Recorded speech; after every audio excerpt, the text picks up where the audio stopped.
Olá, uma boa noite. Hoje é segunda-feira, dia 27 de dezembro de 2021. Está no ar o Diversa em Rede, trazendo para você os principais assuntos do dia. Acompanhe a edição de hoje através da TV, pelo nosso site diversa.tv e também as nossas notícias através das redes sociais, os endereços que aparecem aí na sua tela. E durante toda essa semana, a última de 2021, teremos jornais especiais. Vamos trazer uma retrospectiva dos principais assuntos que marcaram o ano, o segundo de pandemia. Repercutindo e regionalizando as informações, eu conto com a participação dos jornalistas Ricardo Ribeiro, da Zona da Mata, Sabrina Silva, do Campo das Vertentes e Laura Marques, da região metropolitana de Belo Horizonte. Vamos aos assuntos que foram destaque neste ano para discutirmos e relembrarmos na edição de hoje. Covid-19. Vamos falar das curvas de contágio, do alto índice de mortes e da queda dos indicadores. Tivemos momentos tensos e polêmicos durante a pandemia. Entre eles, a falta de respiradores, de testes contra a Covid-19, de medicação e UTIs lotadas. O início da vacinação com profissionais de saúde e idosos. O começo foi marcado pela falta de doses, agilidade científica e milhares de pessoas em filas se vacinando em todo o país. Também vamos relembrar a flexibilização das regras nas regiões depois de quase 2 anos de distanciamento social. É agora no Diversa em Rede.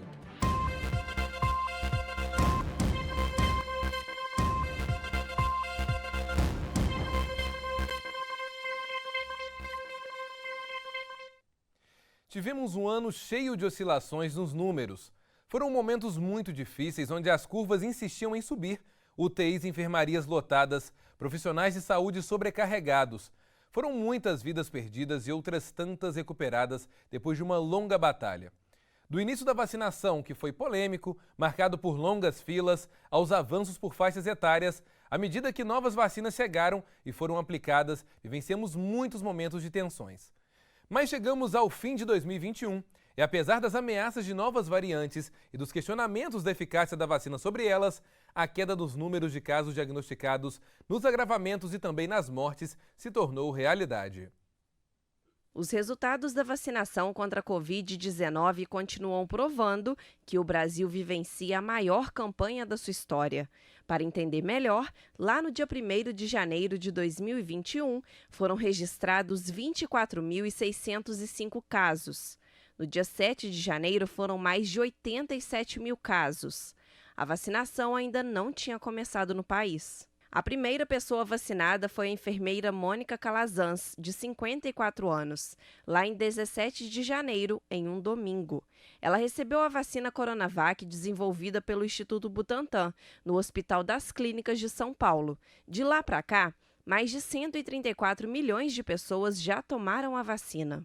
Com a população sendo vacinada, começando pelos idosos, o número de casos subia em alguns dias e caía em outros.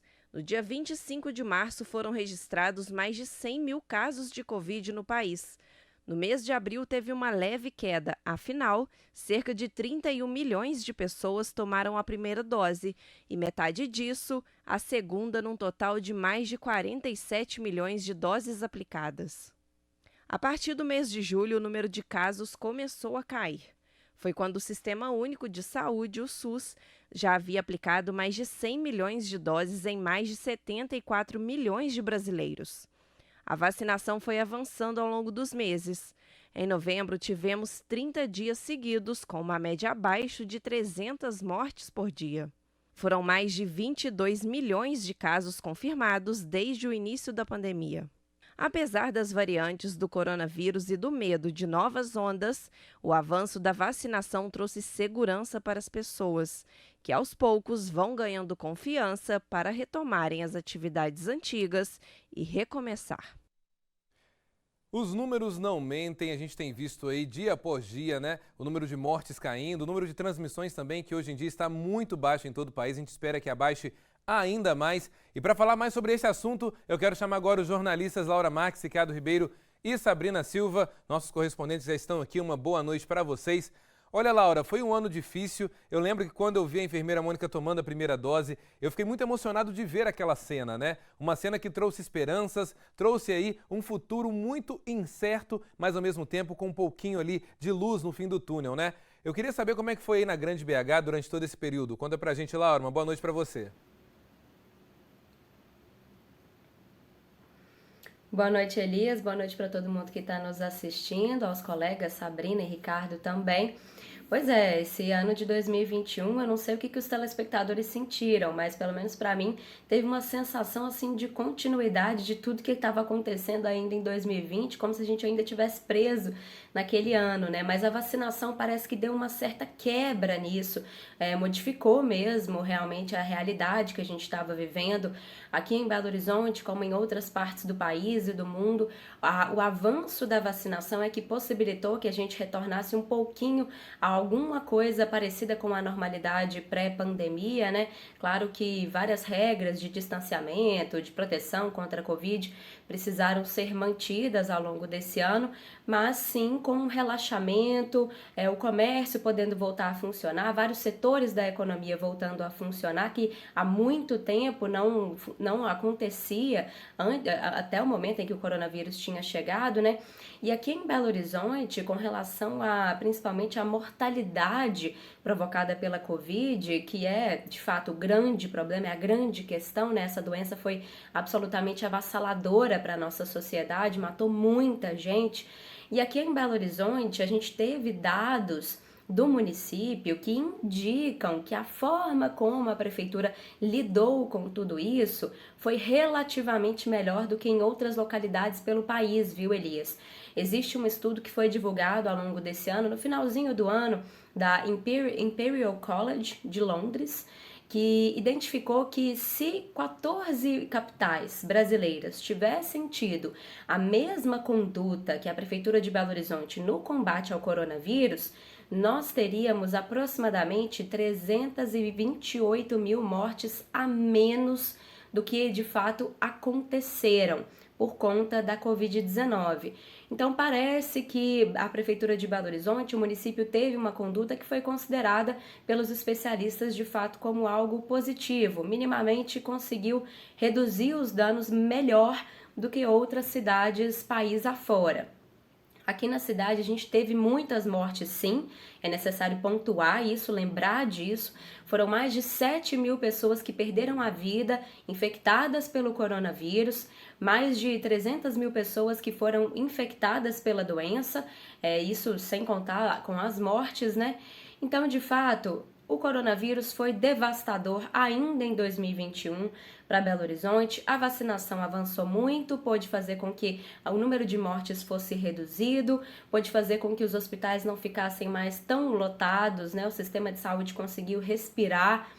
Nesse período, ao longo de 2020 e 2021, a gente teve muitas mortes de trabalhadores da saúde, foram profissionais que sofreram muito e que agora em 2021 puderam ser as pessoas que trouxeram a esperança, né, com a vacina.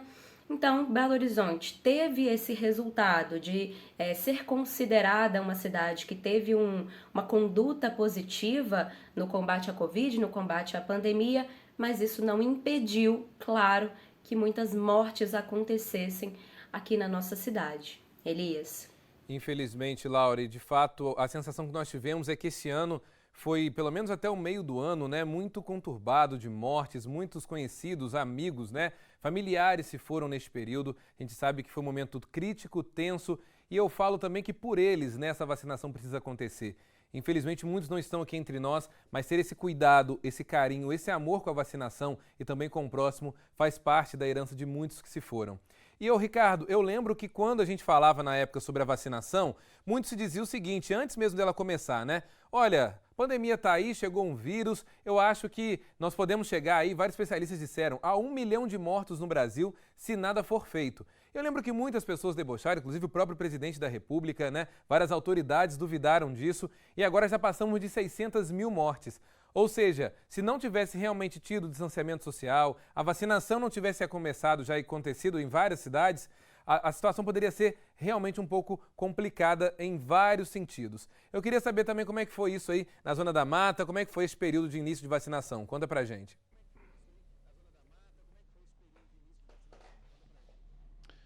Boa noite, Elias, Laura, Sabrina, boa noite a todos. Na verdade, a gente viveu desde 2020 um período extremamente único nas nossas vidas. Ninguém poderia imaginar que aquela pandemia que já estava bem avassaladora na China, né, nos países asiáticos, chegasse até o Brasil da forma como chegou. E ela veio em março de 2020, alertada na época pelo infectologista Guilherme Cortes, que estava atendendo aí os primeiros pacientes com sintomas de Covid. E a partir desse momento, naquele período, o então prefeito Antônio Olmos decretou aí um lockdown, decretou o fechamento de atividades e começava todo aquele pesadelo de fechamento, abre e fecha, pode funcionar isso, não pode aquilo, e foi um ano de 2020 que terminou com a esperança de que a vacina estava vindo, com as notícias de que ela chegaria em 2021 e que de fato chegou. Foi feito, claro, com muitas turbulências, como você citou aí, em relação a declarações, a depoimentos, mas foi feito um plano nacional de imunização muito eficaz, muito eficiente, um planejamento que acabou conduzindo aí os estados e municípios a se nortearem por esse plano para vacinar a população. O plano tem algumas brechas, apresentou alguns problemas, mas de um modo geral foi um plano muito eficiente, tem sido um plano muito eficaz que separou a vacinação por grupos prioritários, por pessoas com comorbidades, profissionais da saúde. E quando a primeira vacina, o primeiro lote de vacina chegou a Minas Gerais, a gente começou a viver a expectativa de que aquela Coronavac, que era o primeiro imunizante distribuído, chegasse aqui na Zona da Mata, e quando veio, certamente foi uma expectativa muito grande, todo mundo já esperava que viesse, mas seguindo toda aquela deliberação do PNI, que é o Plano Nacional de Imunização, para que todos pudessem ser vacinados, e o mais difícil naquele momento era segurar a expectativa da população que queria muito ser imunizada e começou a perguntar quando chega a minha vez, quando é que eu posso tomar. Aí veio a AstraZeneca, que foi a vacina distribuída aí pela Fundação Oswaldo Cruz, a primeira pelo Instituto Butantan lá em São Paulo, que era a Coronavac. Veio a AstraZeneca, produzida na Fiocruz com insumos de fora, e a AstraZeneca começou trouxe um reforço, né, para a população no sentido de imunização, mas a partir da AstraZeneca as pessoas começaram a sentir alguns sintomas da vacinação, principalmente as mulheres que tomaram a AstraZeneca, mas ela foi muito importante para vacinar, por exemplo, um grupo fundamental que foram os profissionais da área de educação, né, os educadores, os trabalhadores da área de educação. Após a AstraZeneca, chega a Pfizer vem de fora e todo mundo com aquela esperança, né? Vou tomar Pfizer, uma vacina que teoricamente muitos colocavam como melhor, e depois descobriu que não é bem assim. Todas as vacinas são importantes, independente do laboratório, mas quando chega a Janssen, dose única, aí a população ficou perguntando mais ainda, poxa, mas eu vou tomar uma com dose única, eu prefiro a dose única, que eu já tomo uma só, e agora a gente está vendo que a Janssen está sendo necessária para a segunda e terceira dose também. Mas enfim, aí você teve todo um processo, um trabalho de vacinação no município, questionamentos sobre a vacinação. Aqui em Juiz de Fora, por exemplo, a Secretaria Municipal de Saúde foi questionada em dois momentos.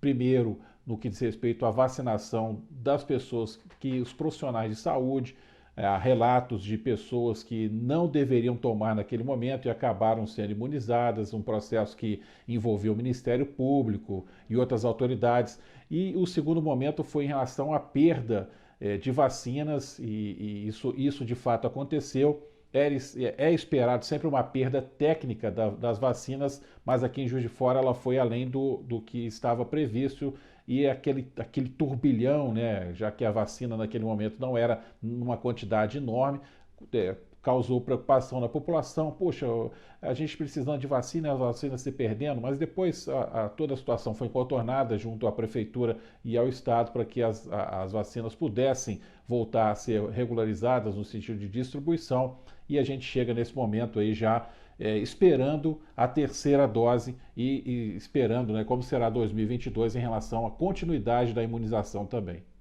E além dessa questão da falta de doses, eu me lembro que em março deste ano também nós tivemos aí a saída do ex-ministro Pazuello do Ministério da Saúde, no momento em que o Brasil explodia em número de casos, em dúvidas em relação a quantas doses chegariam e quando chegariam. Sabrina, fala pra gente um pouquinho sobre esse período também aí no Campo das Vertentes.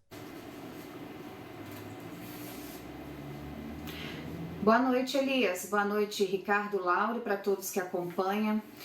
Foi um período muito difícil, né, Elias? Para todos nós, não teve escolha. Todos nós passamos, seres humanos, passamos por esse problema da pandemia. Fomos afetados de forma direta ou indireta por esse vírus.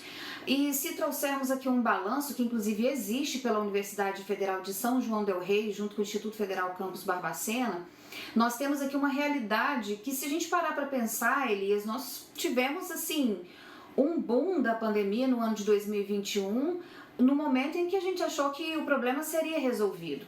Aqui em Barbacena, na região Campo das Vertentes, o nosso pico de problema, de maior número de infectação ou de infecção, foi nos meses de abril, maio e junho, quando nós entramos na onda roxa do programa Minas Consciente, do plano Minas Consciente, porque tinha alta de internação, alta no número de óbitos, alta também no número de síndromes respiratórias agudas graves, e um dos nossos municípios aqui passaram por grandes problemas e perdas. Para se ter uma ideia, Barbacena, Elias, chegou ao registro de 90 casos de Covid nos 3 primeiros dias de janeiro de 2021. Assim, bateu um recorde no número de infectados, no número de óbitos, que hoje totaliza 311, só Barbacena, sem contabilizar também a região, porque lembrando que Barbacena é macro e atende aqui cidades da região Campo das Vertentes. Hoje, por exemplo, nós temos uma pessoa contaminada com a Covid. Foi feito um estudo aqui para ter uma ideia de como está a situação das cidades aqui da região Campo das Vertentes, que eu vou dividir com você. Eu trouxe a maioria das cidades aqui, os dados que nós temos, que apresentaram redução no ritmo de contágio na primeira semana de dezembro. São elas: Alto Rio Doce, Capela Nova, Cipotânea, Paiva, Ressaquinha, Santa Bárbara do Tuguru e Santa Rita do Ibitipoca. Elevação somente o município de São João del Rei. Redução nós tivemos Barroso, Dores de Campos, Madre de Deus de Minas, Santa Cruz de Minas também, Antônio Carlos, Barbacena, Carandaí, Bertioga, Paiva e Senhora dos Remédios. Estabilidade, ou seja, ficou do mesmo jeitinho, foi a cidade de Alfredo Vasconcelos. Casos zerados: Alto Rio Doce, Capela Nova, Cipotânea, Desterro do Melo, Santa Rita do Ibitipoca, nós tivemos também Santana do Garambel, indefinido, Ressaquinha e Santa Bárbara do Tuguru. Se a gente for analisar isso em gráfico, Elias, nós melhoramos muito, e isso, a atribuição com toda certeza foi a conscientização da população e também a vacinação que aconteceu na nossa região. Sem dúvida, Sabrina. A gente sabe que, claro, a união entre o poder público e as pessoas em prol de um bem comum faz toda a diferença. Olha, no próximo bloco, eu e os correspondentes vamos falar sobre as polêmicas e também descasos da pandemia. Durante o ano, faltaram respiradores, oxigênio, medicações e vagas em UTIs. A gente volta já já.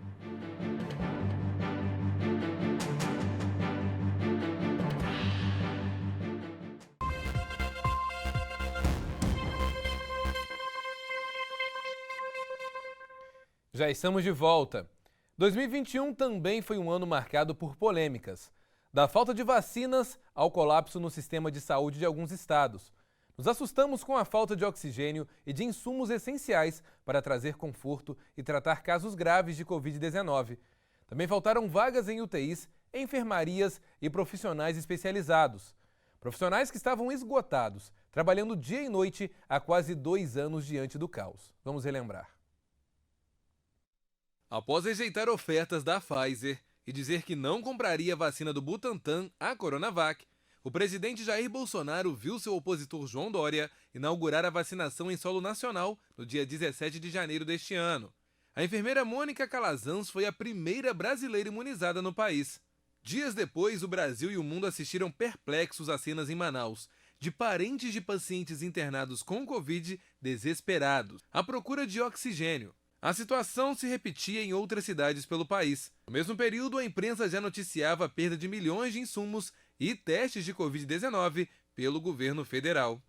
Enquanto isso, as críticas ao presidente Jair Bolsonaro aumentavam, principalmente após lives onde o presidente aparecia criando fake news sobre a pandemia imitando pacientes com Covid-19 sem ar e criticando aqueles que estavam em distanciamento social.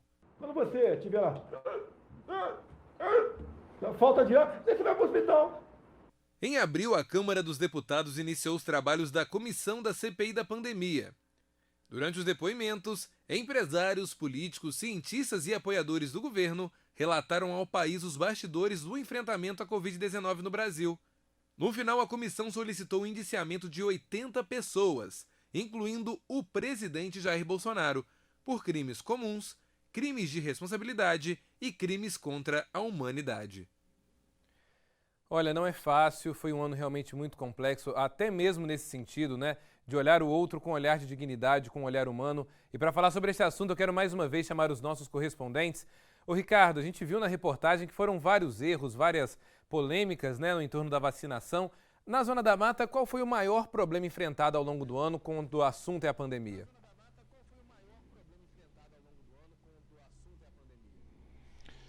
Se você parar para pensar qual foi o principal problema aqui, felizmente a gente não teve dificuldades como o povo no Amazonas viveu em relação à falta de respiradores, que me parece ter sido o mais sério e grave problema vivido durante a pandemia em algum estado brasileiro, quando foi necessário o uso de aeronaves de outros estados para repor esses respiradores que faltavam lá. E a gente via relatos também em outras cidades, outros estados, onde faltavam leitos, as pessoas sendo atendidas nas ruas. Aqui na Zona da Mata, felizmente a gente não viveu isso. Foi um período muito difícil, os hospitais mais cheios, a gente não chegou a ter aqui falta de atendimento por causa de leitos.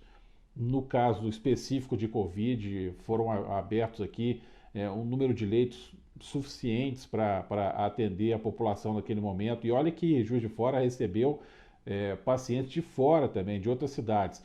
Mas em alguns momentos, e isso precisa ser colocado também, em alguns momentos pessoas de Juiz de Fora tiveram que ser transferidas para outras cidades. Mas isso não houve uma falta de assistência, o que aconteceu em outros lugares, isso aqui não aconteceu. Mas de fato aconteceu sim do paciente que estava aqui, precisou ser deslocado para Ubá, por exemplo, ou para Rio Pomba, eventualmente para ser atendido e desafogar um pouco a rede hospitalar aqui na região, que recebe aí, eu já disse isso em outros jornais aqui, uma população estimada em 2 milhões de habitantes, e você tem aqui ao lado o Rio de Janeiro, que teve uma pandemia muito severa também em relação à contaminação dos fluminenses, a contaminação dos cariocas, e muitos precisaram ser atendidos aqui na cidade também.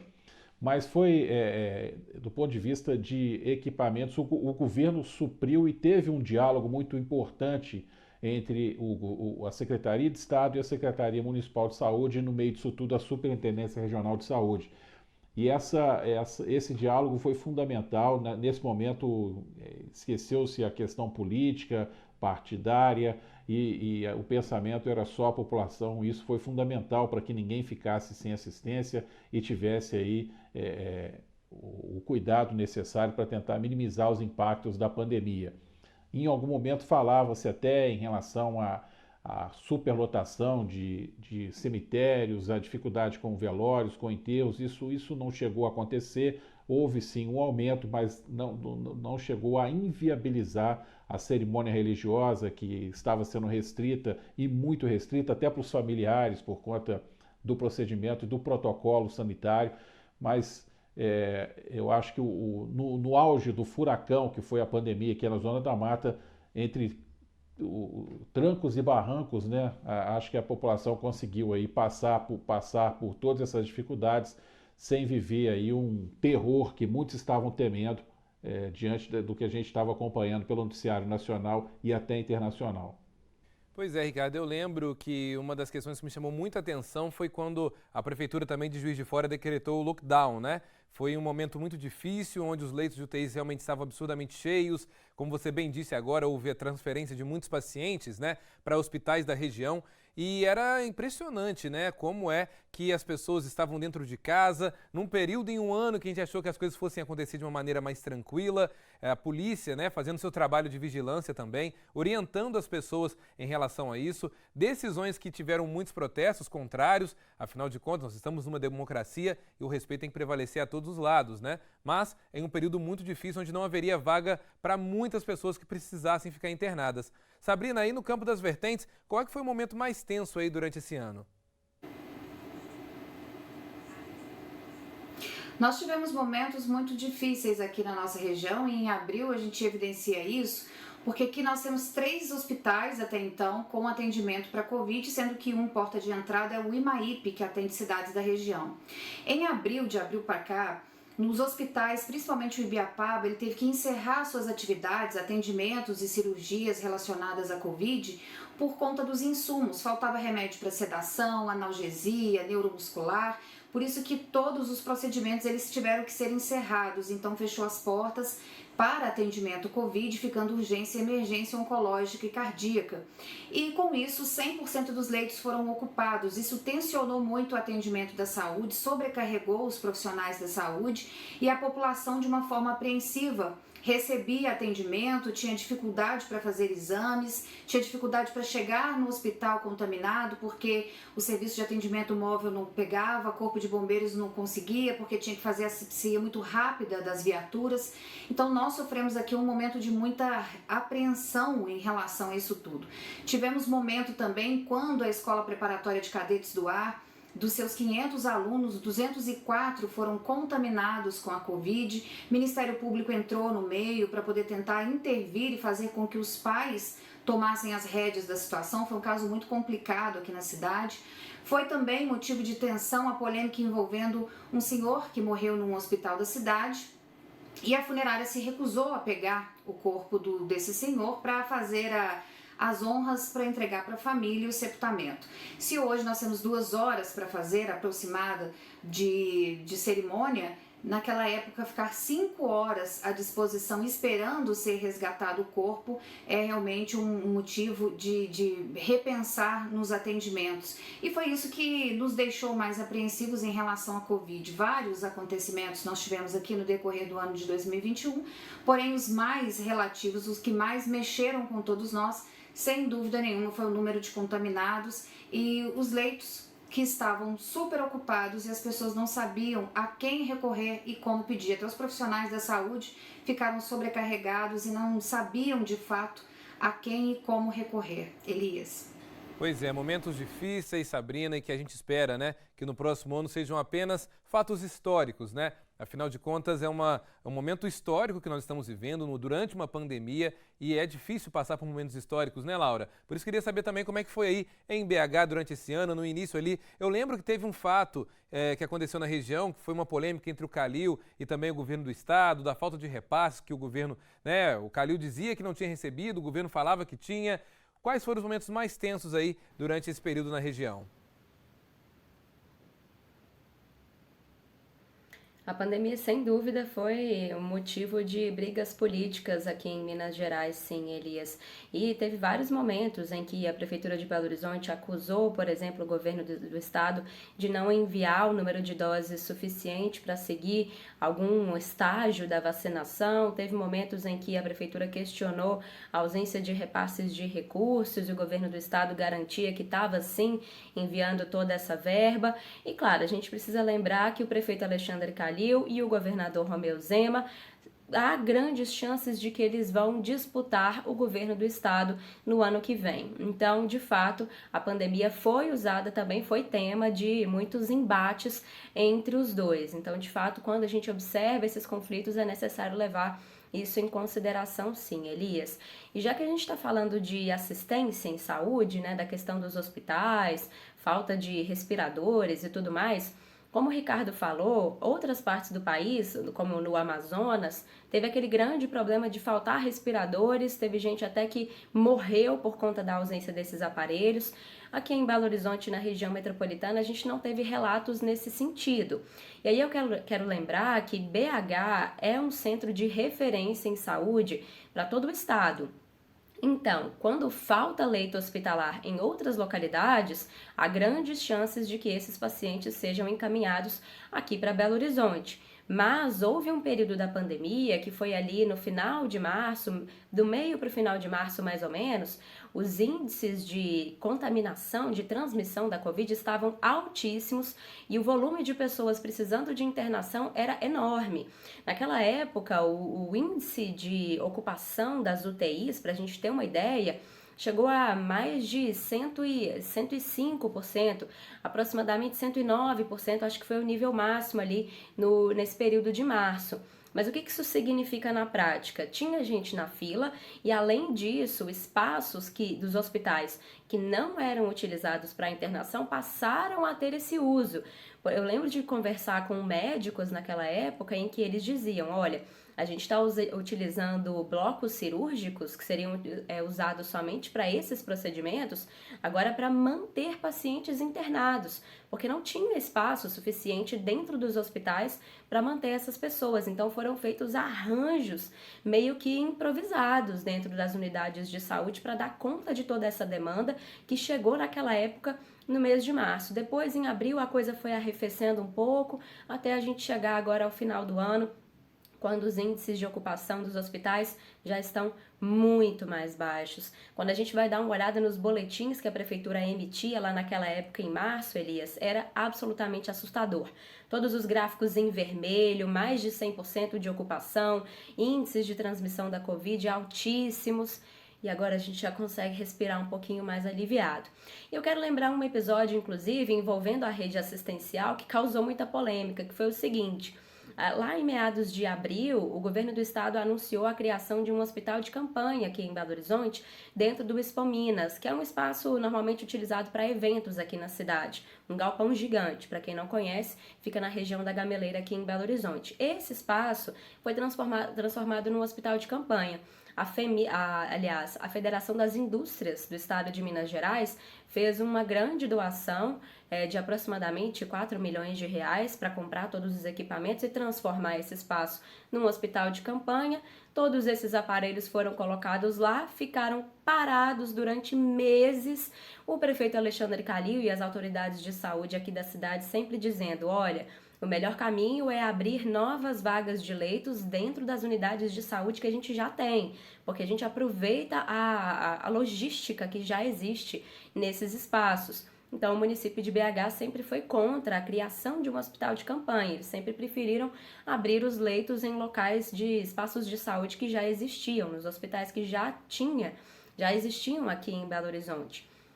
Mas o governador Romeu Zema fez esse anúncio lá no mês de abril, aproximadamente 700 leitos de enfermaria que seriam destinados para pacientes com Covid, mas no final das contas, lá no mês de setembro, o governo do estado recuou e disse, olha, a gente não vai precisar mais desse hospital aqui, não teve a necessidade dessa demanda, toda essa verba, esses equipamentos que foram comprados para o hospital de campanha foram redirecionados para a rede de saúde que já existe no governo do estado e o governador Romeu Zema garantiu que nenhum dinheiro foi desperdiçado. Mas é necessário a gente lembrar que aproximadamente 2 milhões de reais foram gastos só para manter esse hospital.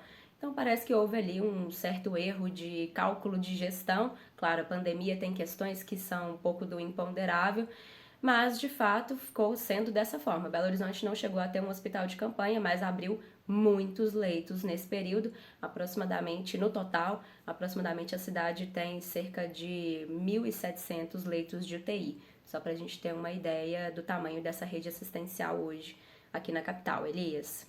Ô Laura, uma fala sua que eu acho interessante lembrar é de fato os indicadores, né? Quando a gente passava para as pessoas as informações referentes, a imprensa como um todo, como é que estava a pandemia na cidade, na região, aquele gráfico todo vermelho, né, dos leitos de UTIs todos cheios, todos os indicadores mostravam um aumento considerável também no número de transmissões, e fecha um lado e fecha outro, fecha comércio, abre comércio, enfim, as pessoas preocupadas e o medo também de pessoas passarem mal, né? Parentes, amigos, precisar aí de algum leito hospitalar e não ter. Afinal de contas, a gente sabe muito bem que várias pessoas precisaram, como a Laura bem disse agora, ser transferidas para outras regiões, mas tiveram aquelas também que não tiveram tempo de ser transferidas, né? Aquelas que morreram, às vezes, esperando uma vaga, tentando a transferência. Foi um momento muito difícil. A gente espera que seja um momento que não fique apagado na história. Afinal de contas, ainda estamos numa pandemia, muita coisa ainda pode acontecer. A gente espera que, claro, com as novas variantes, mesmo que haja um aumento de casos, isso não gere um impacto direto na vida das pessoas, como tivemos aí no início deste ano e também do último ano anterior. Vamos continuar acompanhando essas informações. Laura, muito obrigado. Sabrina, Ricardo, já eu volto a falar com vocês. E no próximo bloco nós vamos falar sobre vacinação e também da agilidade científica, a autorização da Anvisa para aplicação da vacina em laboratórios diversos e também o andamento das filas em todo o país. É um instante só, fique com a gente.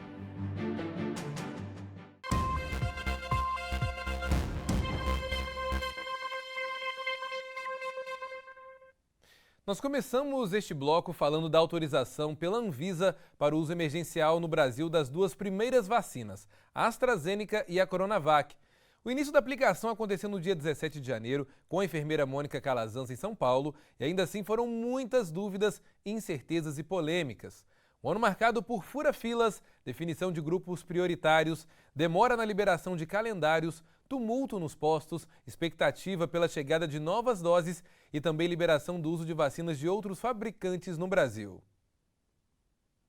No dia 17 de janeiro de 2021, o uso emergencial das duas primeiras vacinas contra o coronavírus no Brasil foi aprovado pela Anvisa, a Agência Nacional de Vigilância Sanitária. No momento da aprovação, estavam previstas 2 milhões de doses da AstraZeneca, a vacina produzida pela Universidade de Oxford, em parceria com a Fundação Oswaldo Cruz, e 6 milhões de doses da Coronavac, produzida pela Sinovac, em parceria com o Instituto Butantan. O uso emergencial foi autorizado para aplicação em grupos restritos. Eram eles trabalhadores da saúde, pessoas institucionalizadas com 60 anos de idade ou mais, pessoas institucionalizadas com deficiência, e população indígena aldeada. Minutos depois da aprovação, a primeira vacina foi aplicada no estado de São Paulo, na enfermeira Mônica Calazans, de 54 anos. Ela se tornou a primeira brasileira a ser vacinada. A primeira semana de vacinação foi marcada por alegria, mas também por corrupção. Denúncias de fura-fila foram contabilizadas em 14 estados e no Distrito Federal. O primeiro registro definitivo de uma vacina contra a Covid-19 nas Américas veio depois. Foi dado pela Anvisa para a vacina da Pfizer-BioNTech no dia 23 de fevereiro de 2021, após a eficácia e segurança da vacina terem sido atestadas. O avanço da vacinação foi gradativo por faixa etárias.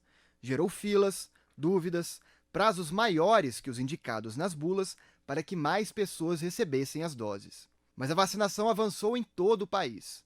Hoje, adolescentes de 12 anos já aguardam a segunda dose em grande parte das cidades brasileiras.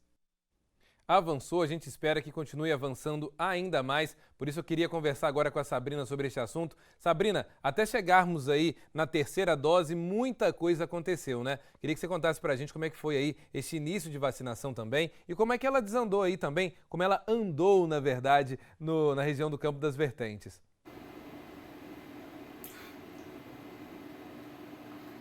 Bom, Elias, nós tivemos aqui um momento memorável, foi quando o governador Romeu Zema, ele passou pelas cidades da região Campo das Vertentes para poder distribuir as seringas, os insumos para aplicar as doses da vacina contra a Covid-19. Foram 31 municípios da jurisdição e foram mais de 500 mil pessoas, aliás, 500 mil... Desculpa, gente. Tem como voltar, Patrícia?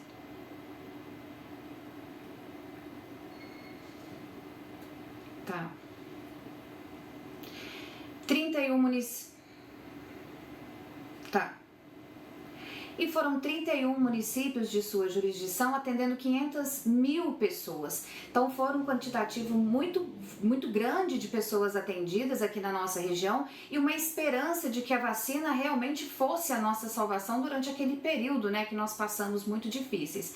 Mas ao longo da vacinação, quando o imunizante chegou, vieram com ele também vários problemas, Elias. Nós tivemos problemas de fura-filas, falsos atestados, filas quilométricas, tivemos também movimento contrário à imunização, tumulto, muitas dúvidas, ninguém sabia o que era o calendário, quem seria atendido, um problema de logística muito grande na aplicação desses imunizantes, o que gerou assim muito tumulto em todos os postos de saúde de todas as cidades aqui da região Campo das Vertentes. E tudo isso foi se ajeitando, as pessoas foram sendo imunizadas. Hoje em dia, só Barbacena tem aqui mais de 108 mil vacinados. Então, isso significa que, de uma forma ou de outra, pelo menos a vacinação andou, não atendendo às nossas expectativas de que no final de 2021 nós já estivéssemos aí com boa parcela da população com a sua terceira dose, né? Mas estamos caminhando e agora no ano de 2022 a expectativa é que já recebam aí a terceira dose as pessoas que já têm 5 meses de imunização. Mas que foi tumultuado, foi sim, viu, Elias? Foi um momento muito complicado para todos nós. Sem dúvida, Sabrina. Eu queria também saber com o Ricardo como é que foi aí na Zona da Mata. Conta pra gente. Eu até cheguei a adiantar alguma coisa no primeiro bloco em relação à vacinação dos profissionais de saúde, onde a própria reportagem fez esse relato em alguns estados brasileiros, os chamados fura-filas, e aqui essa questão veio à tona em relação a algumas pessoas que não seriam profissionais de saúde e passaram na frente das outras. Mas o caso, como eu disse também no primeiro bloco, foi levado ao Ministério Público e a apuração entregue aí ao judiciário para tomar as providências e chamar essas pessoas em relação até a processos, né, processos que correm em segredo de justiça. Aliás, sobre isso, né, chegou naquele momento uma proposta que foi logo rejeitada por causa de ferir uma questão legal, de divulgar o nome das pessoas que estavam sendo vacinadas na frente que eu digo, entre os grupos prioritários. Então isso não avançou, não foi feito, o que poderia expor essas pessoas e por isso não aconteceu.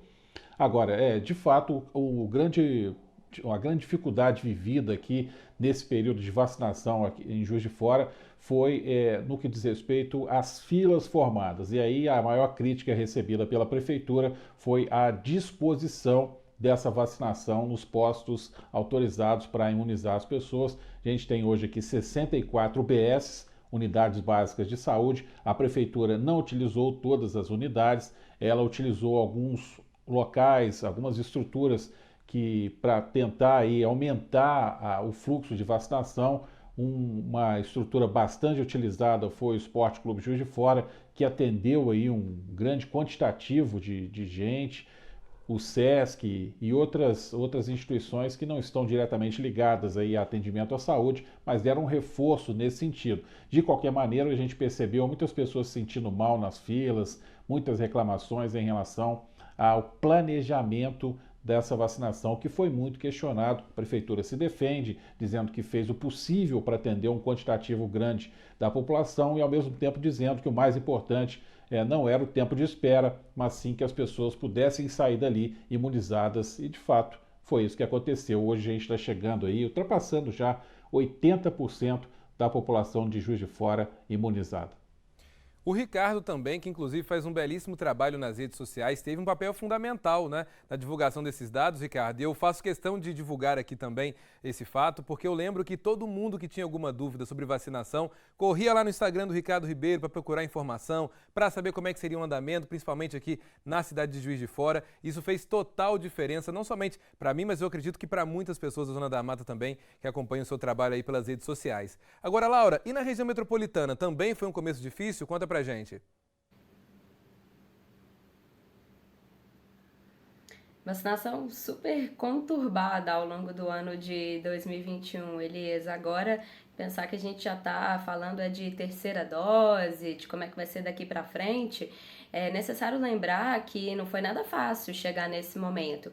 E eu quero lembrar 2 episódios específicos aqui em Minas Gerais que foram muito emblemáticos do quanto que esse processo de imunização foi de fato conturbado, e 2 episódios que ganharam até projeção nacional, foram muito discutidos nacionalmente. Primeiro, lá no início do ano, ainda no primeiro semestre, o secretário de Estado de Saúde, Carlos Eduardo Amaral, e outras pessoas ligadas a ele dentro da pasta, outros servidores também do governo do estado, acabaram sendo desligados pelo governador Romeu Zema porque foram acusados de furar a fila da vacinação. Naquela época, os únicos públicos que estavam autorizados para receber as vacinas eram os trabalhadores da saúde da linha de frente e os públicos mais vulneráveis, de risco, por exemplo, os mais idosos. E aí havia uma suspeita de que o secretário de saúde, o então secretário de saúde, Carlos Eduardo Amaral, e outros servidores públicos tivessem entrado como trabalhadores da saúde da linha de frente, quando na realidade não seriam considerados nessa categoria. E aí então, o governador Romeu Zema acabou exonerando o secretário e outras pessoas também. O Ministério Público, inclusive, entrou com uma denúncia contra essas pessoas, contra o próprio ex-secretário e outras 14 pessoas que teriam cometido esse crime, essa irregularidade no processo de imunização. Então, houve esse episódio que gerou realmente muita revolta, Muita gente estava louca para se imunizar, claro, todo mundo queria se proteger, e teve esse episódio que ainda está sem resolução, a justiça ainda não teve definições com relação a isso, O secretário disse que não havia nenhum tipo de irregularidade, o ex-secretário disse que não havia nenhum tipo de irregularidade. Depois, quem entrou no lugar dele foi o secretário de Estado de Saúde, Fábio Baccherete, que seguiu com o processo de vacinação. Outro episódio que eu quero lembrar aqui foi o caso de empresários do setor do transporte público daqui de Belo Horizonte, que contrataram uma mulher supostamente profissional da saúde, mais ou menos nessa época também, quando pouquíssimos públicos podiam se vacinar. E aí eles então contrataram essa mulher que dizia oferecer vacinas contra a Covid, quando na realidade a gente sabe que só o poder público é que estava fornecendo os imunizantes, Mas de fato, então, eles tentaram furar a fila da vacina contra a Covid.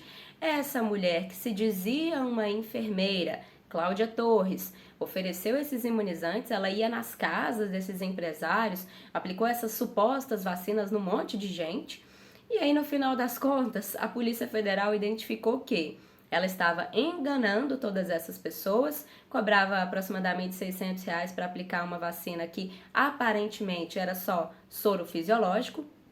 E aí, então, esses empresários, essas pessoas que compraram essa falsa vacina, na verdade, caíram num golpe, segundo as apurações da Polícia Federal. Quem vai responder, quem está respondendo nesse caso todo aí, é só a própria Cláudia Torres, o filho dela e o genro que teriam aplicado, então, esse golpe. Os empresários, o pessoal que tentou furar a fila da vacina, Elias, não vai acontecer nada, porque, digamos assim, que o crime de ser cara de pau, de tentar furar a fila da vacina, não vai gerar nenhum tipo de punição para eles, mas de fato são pessoas que tentaram furar a vacinação aqui em Minas Gerais, Elias. Pois é, Laura, tentaram dar o golpe, caíram no golpe e ainda ficaram hidratados, com soro. A gente espera realmente que situações como essas não voltem a acontecer, porque é triste no momento tão difícil da pandemia, Não foi fácil, mas claro que depois dessa situação toda da vacinação, veio a flexibilização. E no próximo bloco nós vamos trazer também essas informações para vocês, falando sobre as regras, como é que foi o andamento também aí na sua região e em todo o país. É um instante só, fique com a gente.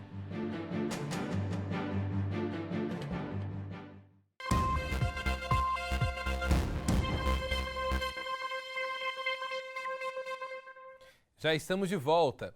Do lockdown em março de 2020, a flexibilização das regras foi um longo caminho. Muitos impactos econômicos, políticos, sociais. Depois de quase 2 anos de distanciamento social, estados e cidades brasileiras tiveram autonomia para definir seus próprios protocolos. As liberações foram gradativas e independentes. Foram momentos de muitos questionamentos, divisões de opiniões, manifestações e críticas. As liberações foram setorizadas e gradativas, ainda com restrições e protocolos a serem seguidos. Mas pelo menos fechamos 2021 com um pouco mais de liberdade. Vamos ver. O termo pandemia se refere ao momento em que uma doença já está espalhada por diversos continentes com transmissão sustentada entre as pessoas. No Brasil, com os primeiros casos diagnosticados, os reflexos começaram a ser sentidos em março de 2020. Aulas suspensas, trabalhos em home office, a ordem foi para que todos ficassem em casa. A maioria dos estados entrou em lockdown. Cenas de ruas vazias se tornaram comuns. Portas fechadas, pessoas desempregadas. Muitos comerciantes não resistiram e encerraram suas atividades. Só para se ter uma ideia, em setembro de 2020, a taxa de desemprego atingiu 14%, ou 13 milhões de pessoas sem ocupação. Cerca de 3 milhões e 400 mil a mais que maio do mesmo ano. Os estados tiveram autonomia para decretar ou flexibilizar o isolamento de acordo com o número de casos de Covid na região. No final de maio, o governo de São Paulo lançou protocolos sanitários para permitir a retomada em junho de comércios e serviços não essenciais, com distanciamento social, limpeza, higiene pessoal e de ambientes, além do monitoramento de temperatura dos funcionários e clientes. Aos poucos, em todo o Brasil, as lojas foram abrindo, bares e restaurantes com horários reduzidos. Em Minas Gerais, foi lançado o programa Minas Consciente na pandemia, com o objetivo de retomar a economia, orientando a retomada segura das atividades econômicas nos municípios do estado. E aos poucos, as ondas do Plano Minas Consciente foram avançando.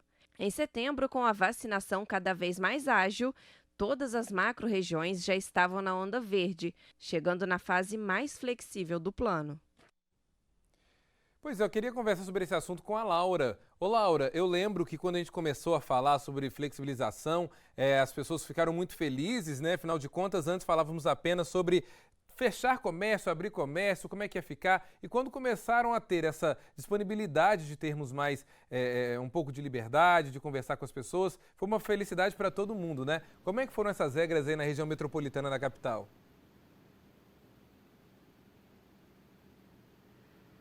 Olha, Elias, ao longo de 2021 a gente vivenciou muita coisa, né? Cenários super diferentes. A gente começou janeiro ali com praticamente tudo fechado aqui na cidade, quase que um lockdown. A gente não teve lockdown aqui em Belo Horizonte, mas de fato com a grande maioria dos setores impossibilitados de funcionar porque a transmissão da Covid-19 estava em taxas muito altas. Em março, como eu disse um tempo atrás aqui no jornal, nos primeiros blocos, em março é que a gente teve os índices mais preocupantes, com a transmissão lá no alto, hospitais super cheios, a grande maioria dos setores também proibidos de funcionar pela Prefeitura de Belo Horizonte. O prefeito Alexandre Calil foi muito criticado por conta dessa conduta de manter o comércio fechado ou parcialmente fechado durante muito tempo. E aí, então, foi só lá para meados de abril que a gente começou a ter algumas reaberturas mais de grande porte, digamos assim. Por exemplo, as escolas que ficaram fechadas aqui em Belo Horizonte quase que 2020 inteiro, início de 2021 quase todo também.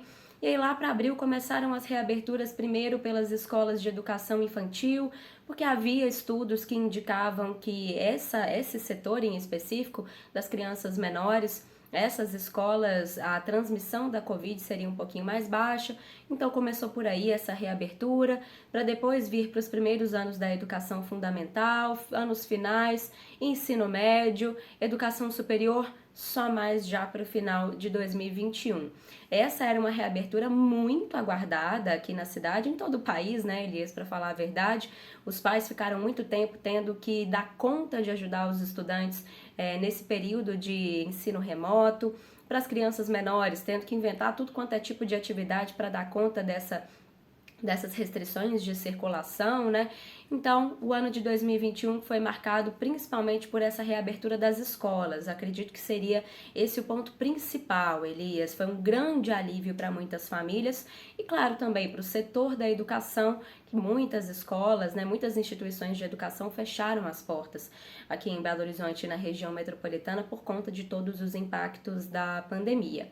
E a gente teve outras reaberturas que foram muito relevantes, por exemplo, a volta dos torcedores para os estádios, que possibilitou inclusive o Atlético a assistir à vitória do time, o time levantar a taça do Campeonato Brasileiro presencialmente, Imagina, se a pandemia ainda tivesse muito intensa, possivelmente os jogos nem teriam acontecido, Então, de fato, a reabertura dos estádios também foi algo que foi muito marcante nesse ano. As boates, locais mais fechados, casas de shows, puderam retornar. Tudo isso, e falar tudo isso aqui para vocês, me dá até uma sensação de alívio, assim, um respiro, Elias? Acho que muita gente que está nos assistindo vai sentir isso também. Respiro para a economia, respiro para a gente que está sujeito ainda, à possibilidade de infecção à Covid, mas agora em níveis muito mais baixos, uma segurança muito maior de poder viver a vida, inclusive. Então, de fato, esse período de 2021 foi de muitas flexibilizações, muitas reaberturas, e o que a gente quer é que daqui para frente seja só, de fato, seguir em frente, nada de voltar atrás e todos aqueles fechamentos que a gente viu acontecer ao longo de 2020 e 2021. Que 2022 seja um ano bem melhor. Se Deus quiser, Laura, a gente espera que no próximo ano, quem sabe, já em dezembro do ano que vem, a gente não vai poder falar que já passamos da pandemia, estamos já em níveis mais fáceis, mais tranquilos em todo o mundo. Agora, eu sei que ela também já estava torcendo, sabe, Laura, para falar sobre esse assunto. Afinal de contas, Sabrina, eu sei que assim como eu, você estava esperando aí as academias voltarem, para a nossa vida fitness voltar a ser o que era antes. Tive 2 meses de academia porque eu fiquei com saudades, depois a saudade passou. E aí no Campo das Vertentes, como é que ficou a situação? Do mesmo jeito aqui, viu, Elias? Eu fico cansada só de passar na porta da academia, mas tá tudo bem, porque a gente sabe que a academia está aberta e que essa flexibilização deu oportunidade para o profissional educador físico voltar, com todas as suas atividades. Bom, desde o início da pandemia, Elias, nós tivemos aqui, o acesso ao Minas Consciente, aderimos ao programa do plano do governo de Minas e com isso, a cada 15 dias, reuniam integrantes do Comitê Covid para analisar a situação de cada município e ver em qual onda, se era roxa, vermelha, verde, amarela, que o município se adequaria. Depois disso, os decretos eram feitos pelos gestores municipais e, a partir disso, a flexibilização ou o retrocesso, no caso que aconteceu que muitas vezes estávamos na onda branca na época, fomos para outra, abria e fechava comércio, isso foi muito recorrente aqui na nossa região. Momento em que a gente estava recuperando, que achou que estava tudo bem, teve que fechar as portas, foi para a onda roxa, no caso em que teria também aquele toque de recolher tão polêmico, passamos por isso tudo. As cidades aqui no Minas Consciente pertencem à região Centro-Sul, que abrange praticamente todas as cidades da região Campo das Vertentes e mais um pouquinho. Agora, por exemplo, nós estamos na onda verde, uma onda que se tem que comemorar a volta das pessoas que sobreviveram a esse impacto do volta, do fecha, do não, do sim. E as lojas estão abertas, o comércio todo funcionando, a projeção muito boa em relação a 2022, com expectativas muito positivas, e também eventos, casamentos, tudo isso que a Laura falou. Então nós tivemos assim um saldo positivo com a vacinação, porque coube também aos gestores municipais colocar na balança e dar a oportunidade de volta aos comerciantes, principalmente donos de bares e restaurantes. Nós somos muito fortes aqui em relação a esse tipo de comércio e foi um dos mais prejudicados, assim como os músicos, como os organizadores de evento, que nesse final de ano poderão aí, por exemplo, fazer o nosso querido e tão esperado Réveillon, seguindo todos os protocolos sanitários. Mas passamos por bons bocados aqui em relação à flexibilização e os respeitos aos decretos municipais e também a onda que refere aí ao Plano Minas Consciente. Agora a expectativa para 2022 tem que ser positiva, Elias. Sem dúvida, Sabrina. Eu queria também saber como é que anda a situação lá, como é que foi, na verdade, na Zona da Mata. Nós tivemos aqui várias falas, inclusive, Ricardo, abordando festas clandestinas, situações que aconteciam aí, desrespeitando protocolos. Após a flexibilização, essa situação melhorou? Conta pra gente.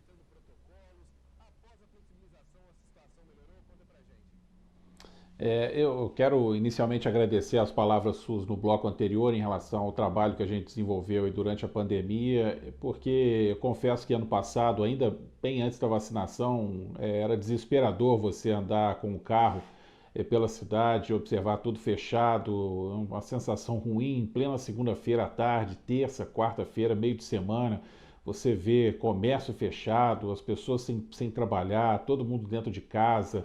Isso causava uma agonia muito grande e o mínimo que a gente fez naquele momento era transmitir as informações que a gente tinha em outros canais de comunicação, que não esses tradicionais aí que a gente está acostumado, aqui a TV, o rádio, o jornal impresso e as redes sociais hoje, que têm um peso enorme na nossa vida, no dia a dia, e principalmente afastar e bloquear qualquer tipo de informação falsa, as fake news que atrapalharam demais as pessoas naquele momento. E aqui a gente viveu esse ano, e são dois setores extremamente prejudicados ainda com a pandemia. O setor da educação, diferente do que a Laura trouxe aqui em Juiz de Fora, ficou praticamente o ano inteiro com o sistema remoto. As escolas estaduais voltaram no meio do ano, mas mesmo assim de forma bem tímida. E o principal setor aí afetado na pandemia, que é o setor de eventos, que agora há pouco que também conseguiu retomar aí alguma coisa no sentido aí de algumas iniciativas, de festas, de casamentos, eventos. São muitas pessoas dependentes desse setor e são milhares que deixaram esse setor para empreender em outras áreas e a gente está observando agora na reposição desse pessoal uma dificuldade de conseguir outras pessoas para exercer funções que foram perdidas pela pandemia, no ato de desespero e busca por se sustentar, né? Alimentação, transporte, tudo na pandemia, essas pessoas buscaram outros meios aí de conseguir algum dinheiro durante o mês. E a gente vai perceber ainda, e vamos discutir, eu tenho certeza disso, em 2022, muito esse assunto, o desnível educacional provocado pela pandemia. Acredito que há um fator que a gente vai apresentar já aqui, que mostra o distanciamento ainda maior entre o público e o privado e um outro distanciamento que envolve algumas bolhas que foram formadas agora no final do ano. Enfim, são temas que a gente vai abordar bastante agora em 2022, que inevitavelmente são aqueles rescaldos que a pandemia vai deixar e não sei quando ela vai definitivamente deixar de ser uma pandemia para ser só uma epidemia e depois não ser mais nada. Mas é um tema que a gente vai discutir certamente por mais tempo. Com certeza, Ricardo. O próximo ano será um ano ainda muito importante. A questão da educação, sem dúvida alguma, é um assunto que nos preocupa a todos. Como o mercado de trabalho futuramente vai reagir, quais vão ser aí também as necessidades, né, desses estudantes que estiveram fora de sala de aula. Enfim, muita coisa ainda para ser dita. Vamos conversar ainda durante toda essa semana, trazendo várias atualizações aqui para o pessoal de casa. Ricardo, Sabrina e Laura, muito obrigado. Amanhã a gente volta a conversar. E a gente vai ficando por aqui, mas amanhã o Diversa em Rede volta às 6 da noite com muito mais informação. Você pode rever as reportagens da edição de hoje através do nosso site diversa.tv e também acompanhar todas as notícias da Diversa pelas nossas redes sociais, os endereços que aparecem aí na sua tela. E se você tiver alguma sugestão de reportagem ou também quiser compartilhar alguma imagem, manda pra gente aqui através do nosso WhatsApp, que é o 329-9904-2664. Tá aí na tela para você. Uma excelente noite e até amanhã.